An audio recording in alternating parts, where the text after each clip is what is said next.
Outlaw of Gor, Chapter 7. Thorn, Captain of Tharna. With one sound, 3 blades sprang from their sheaths. Mine, that of the officer, and that of the warrior who would first engage me. The man on the right would not draw his blade, but waited till the first warrior had made his attack, and then would strike from the side with his spear. The warrior in the rear only lifted his spear, ready to cast it should a clean opening present itself. But it was I who attacked first. I turned upon the warrior on my right, with the speed and the swiftness of the mountain laurel. I sprang at him, evading his clumsy, startled thrust, and drove my blade between his ribs, jerking it free and turning it just in time to meet the sword attack of his companion. Our blades had not crossed 6 times when he too lay at my feet, crowded into a knot of pain, clutching at the grass. The officer had rushed forward, but now stopped. He, like his men, had been taken aback. Though there were 4, and I was only 1, I had carried the battle to them.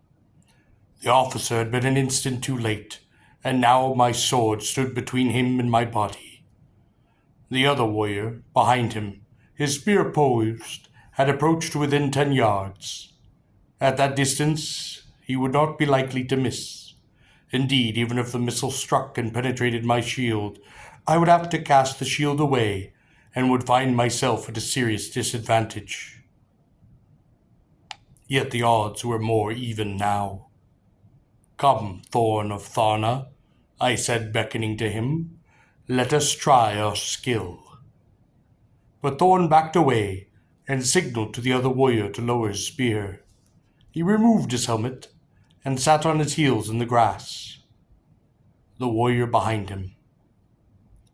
Thorn, Captain of Tharna, looked upon me, and I at him. He had a new respect for me now, which meant that he would be more dangerous. He had seen the swift engagement with his swordsman, and was probably considering whether he could or could not match my prowess. I felt that he would not cross blades with me unless he were convinced he could win, and that he was not altogether convinced. At least not yet. "Let us talk," said Thorn of Tharna. I squatted down upon my heels as he did. "Let us talk," I agreed. We resheathed our weapons. Thorn was a large man, big-boned, powerful, now tending to corpulence.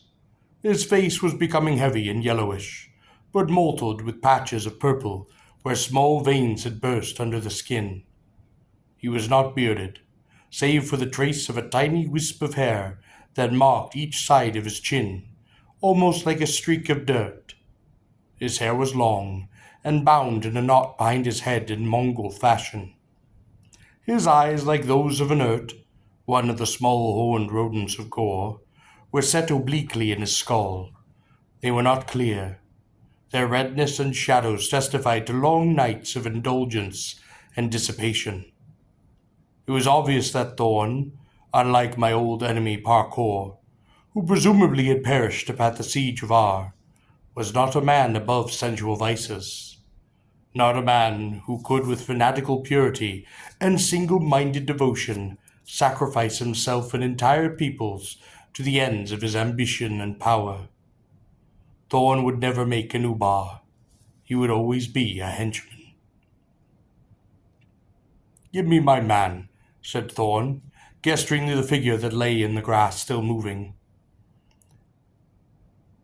To the captain, decided that Thorn, whatever he was or wasn't, was a good officer. "Take him," I said. The spearman beside Thorn went to the fallen man and examined his wound. The other clearly dead.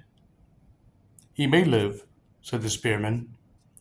Thorn nodded. "Bind his wounds." Thorn turned to me again. "I still want the woman," he said. "You may not take her," I spoke. "She is only one woman," said Thorn. "Then give her up," I said. "One of my men is dead," said Thorn. "You can have his share for selling price." You are very generous, I said. Then is it agreed? No. I think we can kill you, spoke Thorn, plucking a stalk of grass and immediately chewing on it, regarding me all the while. Perhaps, I admitted.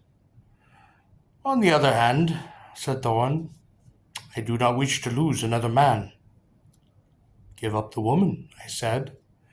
Thorn looked at me intently, puzzled, chewing upon the piece of grass. Who are you? He asked.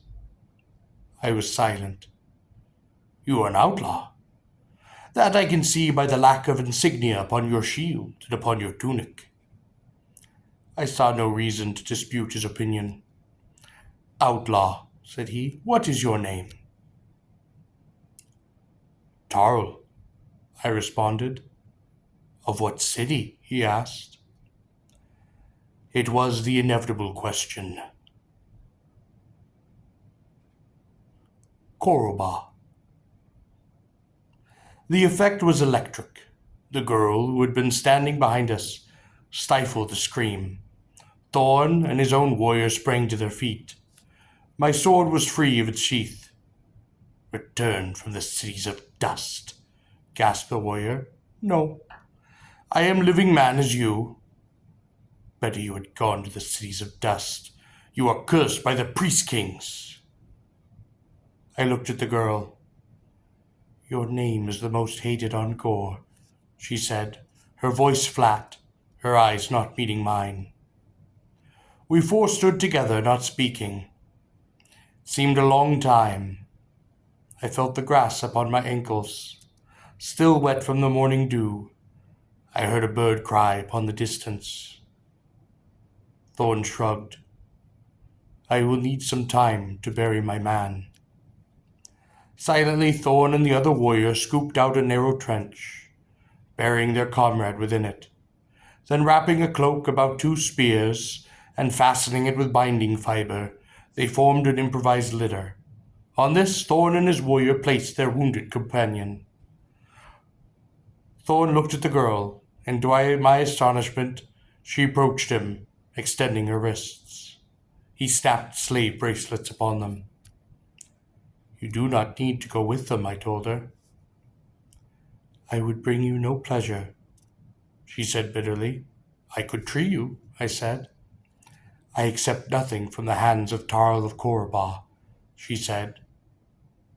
I reached out my hand to touch her, but she shuddered, drawing back. Thorn laughed mirthlessly. Better to have gone to the cities of dust than to be Tarl of Koraba. I looked at the girl, now after her long days of suffering and flight, at last a captive. Her slender wrists encircled at last by Thorn's hated bracelets, beautifully wrought bracelets, like many of exquisite workmanship, bright with color, set even with jewels, but like all slave bracelets, of unyielding steel.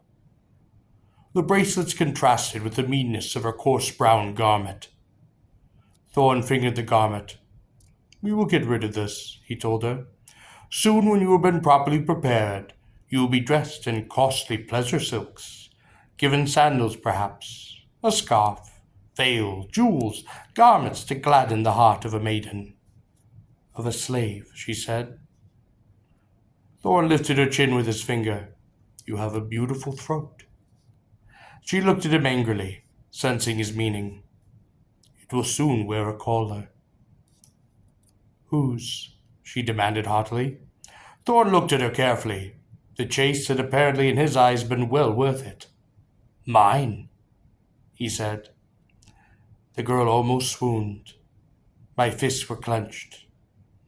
Well, Tarl of Koraba, said Thorn, it ends thus. I take this girl, and I leave you to the dust of the priest kings. If you take her to Tharna, the Tatrix will free her. I will not take her to Tharna, but to my villa, which lies outside the city. He laughed unpleasantly. And there, as a good man of Tharna should, I will revere her to my heart's content. I felt my hand clench on the hilt of my sword. "Stay your hand, warrior," said Thorn. He returned to the girl. "To whom do you belong?" "I belong to Thorn, captain of Tharna," she said. I replaced the sword in my sheath, shattered, helpless. I could kill Thorn, perhaps even his warrior. I could free her, but what then? Free her to the beasts of Gor? To another slaver? She would not accept my protection, and by her own actions she preferred Thorn and slavery to a favor from a man called Tarl of Koraba. I looked at her. "You are of Koraba?" I asked. She stiffened. Then she looked at me with hatred. "I was," she said. "I am sorry." She looked at me, tears of hatred burning in her eyes. "Why have you dared to survive your city?" she asked.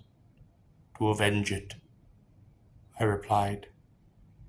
She looked into my eyes for a very long time, and then, as Thorn and the warrior picked up the litter with their wounded companion and began to depart, she said to me, "Goodbye, Tarl of Koraba. I wish you well, Vera of the Towers of the Morning." She turned quickly, following her master, and I remained alone, standing in the field.